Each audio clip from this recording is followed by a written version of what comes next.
ഉണർവൊന്നും ചുമ്മാതെ ഉണ്ടാകത്തില്ല. ഉണർവുണ്ടാകണമെങ്കിൽ വില കൊടുക്കണം. ജോൺ വെസ്ലി മുട്ടുകുത്തിയിടത്ത്, മുട്ട് പതിഞ്ഞിടത്ത് 2 കുഴി ഉണ്ടായി. 2 കുഴി.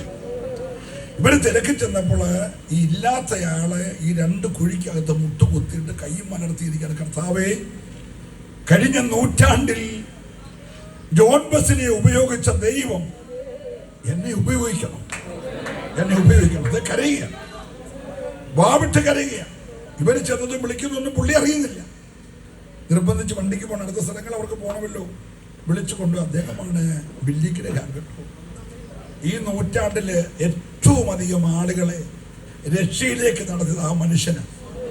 അദ്ദേഹത്തിന്റെ പുസ്തകം എഴുതിയേക്കുന്നത് അവിടെ അന്ന് എല്ലാവരും ബസ്സേ കയറി. അവർ കാഴ്ച കണ്ടു, പടമെടുത്തു, ഫോട്ടോ എടുത്തൊക്കെ പോയി. പക്ഷെങ്കിൽ ഇദ്ദേഹം ഫോട്ടോ എടുക്കാനൊന്നും പോയില്ല. അദ്ദേഹം ആ ഭക്തന്റെ കണ്ണുനീര് വീണ കുഴിക്കകത്ത് തന്റെ യൗവനക്കാരനായ ഭക്തന്റെ ഗ്രഹാമിന്റെ 2 മുട്ടുകുത്തി ആ മനുഷ്യൻ പ്രാർത്ഥിച്ചു.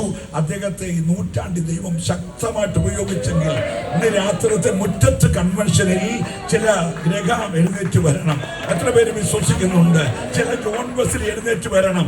ചരിത്രത്തെ മാറ്റാൻ കഴിവുള്ള, കാലഘട്ടത്തെ തിരുത്തി കുറിക്കാൻ കഴിവുള്ള, കുടുംബങ്ങളുടെ ബന്ധനം അഴിക്കാൻ കഴിവുള്ള ഒരു തലമുറയെ ക്രിസ്തുവിലേക്ക് ആനയിപ്പാൻ കരുത്തുള്ള ഒരു ഉണർവിന്റെ രാത്രി ഉണ്ടാകുമെന്ന് വിശ്വസിക്കുന്നവരുണ്ടെങ്കിൽ അവരെ കരമൊന്ന് ചേർത്തടിച്ച്